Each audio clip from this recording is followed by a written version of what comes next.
मृत्यूच्या दारात उभा असलेला माणूस काय बोलतो, त्याची वेदना काय असते, त्याला काय हवं असतं? त्याला फक्त कोणीतरी मनापासून ऐकणारं हवं असतं. आजपर्यंतच्या आम्ही 10,500पेक्षा जास्त आम्ही कॉल बघितले, हँडल केले, त्याला उत्तरं दिली, सोडवता आली प्रश्न.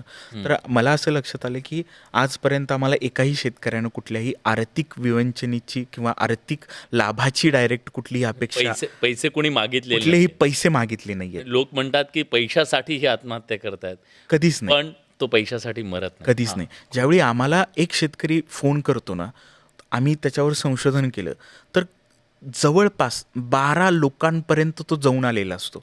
आज परत तुम्ही गावगाड्यामध्ये, गावांमध्ये म्हणजे गेलात, इतक्या लोकांकडे तो जातोय, जातोय, बोलतोय, व्यथा मांडतोय. पण तो कुणाकडे जातो? ज्यांच्याकडे प्रश्नच आहेत. म्हणजे असं आहे, मीही त्याच वेदनेत आहे, बरोबर. तुम्ही त्याच वेदनेत आहात. बरोबर. मग समाधान नाहीये. समाधान नाही आणि समोरचा तुम्हाला ऐकण्याच्या स्वतःच्या मानसिकतेत मनस्थितीत नाही आहे आणि तुमचा प्रश्न हा तो सोडवूच शकत नाही, कारण तो पण त्याचा पण प्रश्न आहे.